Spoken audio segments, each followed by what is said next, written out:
अच्छा, इसमें ऐसा कौन सा प्राइम टाइम आता है? लक्षण आपने बताया कुछ सामान्य लक्षण, जी। ऐसा कौन सा प्राइम टाइम है जब बच्चों में ये लक्षण पेरेंट्स को भांप लेना चाहिए? किस तरीके के विशेषज्ञ के पास उनको जाना चाहिए? तो देखो, ऑटिज्म का मतलब ये होता है स्वलीनता। स्वलीनता मतलब अपने अपने में रहना। तो पेरेंट्स को देखना चाहिए कि क्या ये बच्चा अपने अपने में ही रहता है या बुलाने पर आई कांटेक्ट करके बोलता है, या आया मान लो उसको चाहिए पेन, तो वो सीधे पेन की तरफ इशारा कर रहा है, आपकी तरफ नहीं देख रहा है। तो हाइपर फोकस होकर को पेन चाहिए, और आपने जैसे पेन दिया, पेन ले जाकर फिर वो खेलने लगा।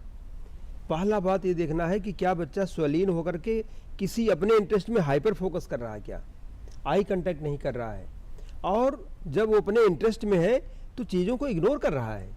पेरेंट्स बोलते हैं कि सर रूम में ही रहता है, बुलाते रहो कि चलो खाना खा लो, आ जाओ नहा लो, वो रिस्पॉन्स ही नहीं देता, ऐसा लगता सुन ही नहीं रहा है। और जैसे उसके इंटरेस्ट की बात होती है, मोबाइल फ़ोन में जो हल्का सा भी इसका अगर इंटरेस्ट किया, कोई राइम चला दो, तुरंत बच्चा भागता हुआ आ जाता है।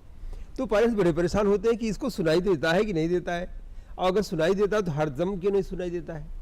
तो इसको हम लोग कहते हैं ऑडिटरी इनअटेंशन बच्चों में होता है। ये ब्रेन की क्वालिटी है कि जो चीज़ पसंद नहीं मैं यहीं से फिल्टर कर दूंगा, नहीं सुनूंगा। ये क्वालिटी क्या आप सोचते किसी इन्फीरियर ब्रेन की हो सकती है?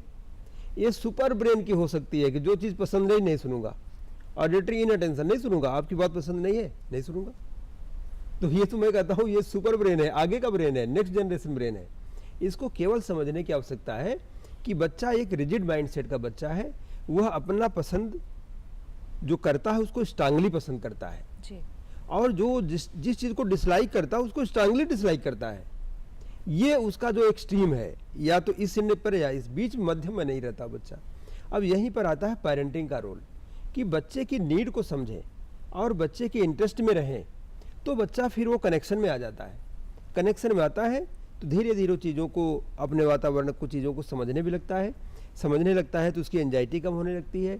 एंजाइटी कम होती है तो एंजाइटी की वजह से जो रिपीटेशन कर रहा था वो सब रिपीटेशन भी डाउन हो जाता है, और बच्चा बिल्कुल इंटीग्रेट हो जाता है मेन स्ट्रीम में। तो ऐसी कौन सी प्राइम एज है जब प्राइम एज तो 2 साल हम जरूर बोलेंगे कि 2 साल पर टेक्निकली आप जो बात कर रहे हैं 2 साल पर इसकी डायग्नोसिस बनती है, लेकिन लक्षण तो 18 महीने 20 महीने पर ही दिखने लगते हैं। अगर कभी भी लगे कि बच्चे में ऐसा कभी होता है कि बच्चा जब कभी किसी चीज़ में खेल रहा होता है, बुलाओ तो 3-4 बार बोलो या ज़ोर से बोलो तब रिस्पांस करता है, नहीं तो नहीं करता, और अपने इंटरेस्ट में जब आ जाता है बिल्कुल चीज़ों को इग्नोर कर रहा होता है। पेरेंट्स आ रहे हैं नौकरी से या बाहर से तो उसको कोई फ़र्क नहीं पड़ता, वो अपना खेल रहा तो खेल ही रहा है। ऐसा कुछ बिहेवियर आपको लगता है बच्चे में स्वलीनता आ रही है, बच्चा बहुत हाइपर फोकस होकर खेल रहा है, और जब खेल रहा है तो चीज़ों को इग्नोर कर रहा है, ऐसी परिस्थिति में, या जब भी वो बच्चा आ भी रहा है आपके पास तो आई कांटेक्ट नहीं कर रहा है, मम्मी मुझे ये चाहिए, मम्मी इशारा कर रहा है, आपको खींच के ले जा रहा है, पॉइंटिंग नहीं कर रहा, खींच के आपको ले जा रहा है, लेकिन आई कांटेक्ट करके नहीं कह रहा कि हमको ये चाहिए, ज्वाइंट अटेंशन नहीं दे रहा। तो ऐसे में आपको सतर्क हो जाना चाहिए कि डॉक्टर से जरूर मिलना चाहिए। अच्छा डॉक्टर, अगर हम बाल रोग विशेषज्ञ के पास जा रहे हैं तो वहाँ पे क्या इसकी थेरेपीज होती हैं, और अगर थेरेपीज होती हैं तो इस ग्रोथ को ट्रैक करने का क्या पैरामीटर है? आपने बड़ा अच्छा वर्ड बोला, एक थेरेपी। थेरेपी को बड़ा क्लियर करना चाहता हूँ मैं। थेरेपी का मतलब होता है ब्रेन में या शरीर में कोई इंजरी है या वीकनेस है। जैसे मान लो कि हाथ में, जैसे मैं डॉक्टर ही हूँ, मान लो अभी एक्सीडेंट हो गया, हाथ में फ्रैक्चर हो गया, फिर क्या हुआ, डॉक्टर यहाँ पर तारों लगा के फिक्स करेंगे, वो 1.5-2 महीने बाद प्लास्टर कटेगा, तो मेरी उंगलियाँ ऐसे सीधे हो जाएंगी। फिर क्या होगा कि मेरा तो ऑक्यूपेशन गया, मेरा काम है प्रिस्क्रिप्शन लिखना, तो उसमें आता है ऑक्यूपेशनल थेरेपी।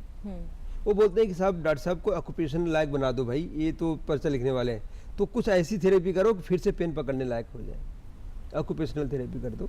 तो ऑक्यूपेशनल थेरेपी एडल्ट से आया हुआ है जो ऑटिज्म में किया जाता है। दूसरा होता है स्पीच थेरेपी। स्पीच थेरेपी होता है अगर बच्चा तुतला रहा है, क्लियर वर्ड्स नहीं है, या ब्रेन में डैमेज है, कभी ऐसा भी हो जाता है कि बच्चों का ब्रेन डैमेज है, उसी वजह से बोल नहीं पा रहा, वहाँ पर भी स्पीच थेरेपी का रोल होता है। लेकिन आपको बताऊं कि ऑटिज्म में लगभग 70-80% बच्चों में ना तो कोई फिजिकल वीकनेस होती है, ना कोई उनके ब्रेन की वीकनेस होती है, ना कोई उनके ब्रेन में इंजरी होती है। ऐसे में बच्चे को थेरेपी की आवश्यकता नहीं होती, बल्कि बच्चे का पेरेंटिंग की आवश्यकता है। बच्चे की नीड को समझ करके बच्चा क्या चाह रहा है इस बात को समझना और उसी हिसाब से पेरेंटिंग करना। अगर इतना हम कर ले जाते हैं तो बच्चा हमारा आगे बढ़ता चला जाता है। जी, तो